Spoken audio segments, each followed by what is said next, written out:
Hi boys, it's Pea's story time. Tonight we're going to read a book called A Gold Star for Zog. Let's begin.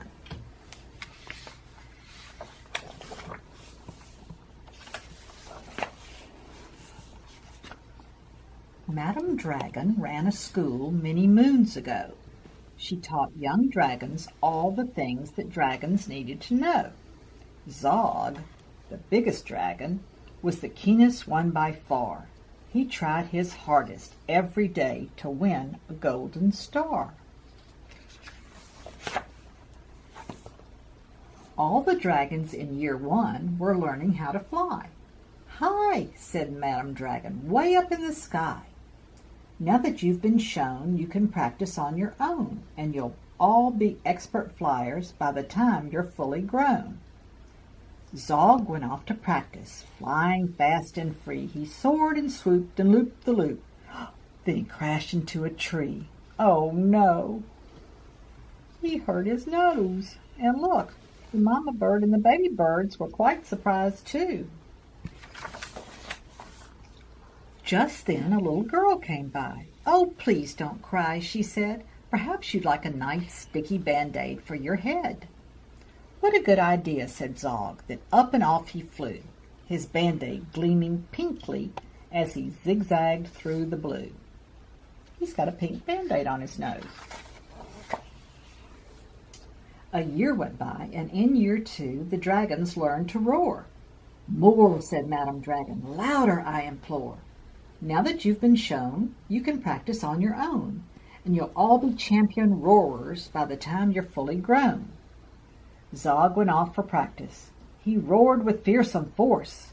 He kept it up for hours on end, but then his throat got hoarse. Oh, goodness. Just then the girl came by again, and she said, "What rotten luck. Perhaps you'd like a nice, soothing peppermint to suck." "What a good idea," said Zog, and then up and off he flew, and breathing fumes of peppermint, he zigzagged through the blue. A year went by, and in year 3 the dragons learned to blow.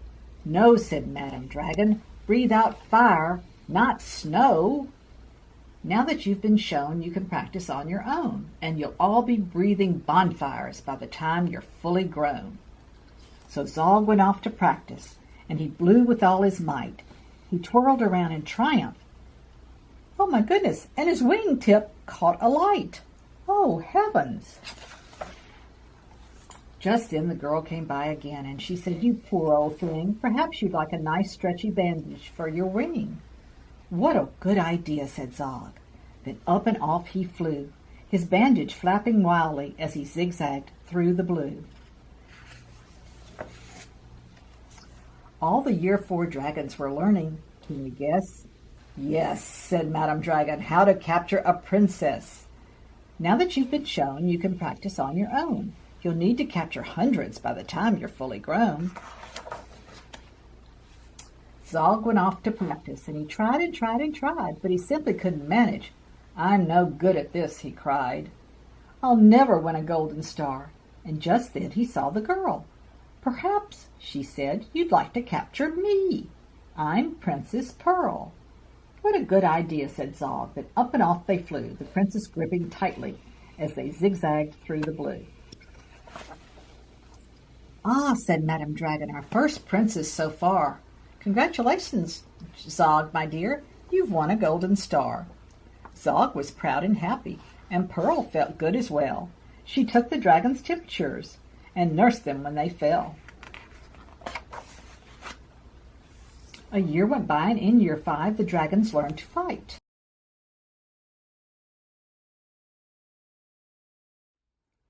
"Right," said Madam Dragon. "Here comes a real live knight."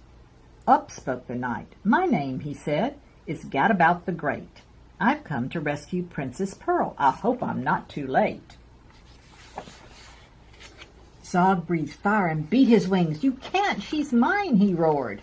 "Oh, no, she's not!" yelled Gadabout, and waved his trusty sword. The other dragons crowded round and watched them, all agog. Who was going to win the fight, Sir Gadabout or Zog? Then Princess Pearl stepped forward, crying, "Stop, you silly chumps! The world's already far too full of cuts and burns and bumps. Don't rescue me.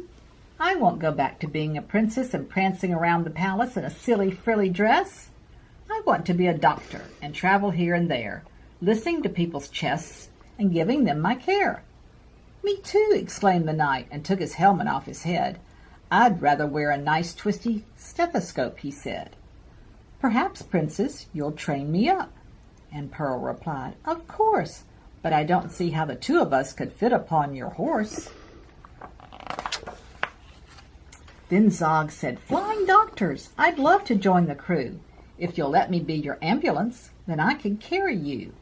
"Bravo," said Madame Dragon, "an excellent career." And all the Year 5 dragons gave a loud resounding cheer. Then Madame Dragon told the horse, "I really hope you'll stay. I'll let you be my pupil's pet and feed you lots of hay." "What a good idea," said Zog. Then up and off he flew, the flying doctors waving as they zigzagged through the blue. The end. Night-night, boys. I hope you enjoyed this book. I loved reading it to you. Sweet dreams. I'll see you tomorrow. Night-night.